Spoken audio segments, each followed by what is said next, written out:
Sa Valenzuela, ginahasa umano ng isang lalaki ang kanyang kapitbahay na may kapansanan at bedridden pa. Ang arestadong suspect no comment sa paratang. May unang balita si Bea Pinlac. Sa kulungan ng bagsak ng 24 anyos na lalaking ito, matapos niya umanong gahasain ang 52 anyos na babaeng kapitbahay niya na isang bedridden person with disability sa Valenzuela. Meron siyang tinatawag na mental and intellectual disability. Ayan, nahihirapan na siyang tumayo, lagi na lang siya nakahiga or nakaupo sa wheelchair. At isa pa ay hindi na siya makapagsalita.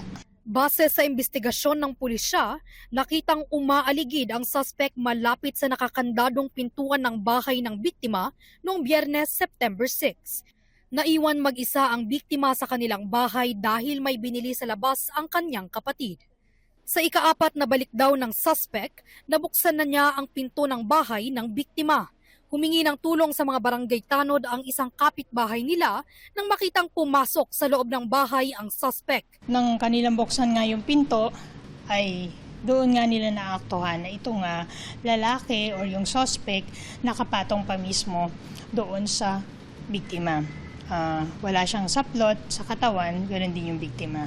Nasa bahay na raw ngayon ang biktima matapos sumailalim sa medical legal examination. Sinubukan nating kunin na ang panig ng suspect pero ang tanging tugon niya, wala na po ako sasabihin, ma'am. No comment po. Mixed emotion, ma'am eh. Tungkot. sinampahan ng reklamong rape ang suspect. Ito ang unang balita, Bea Pinlac para sa GMA Integrated News.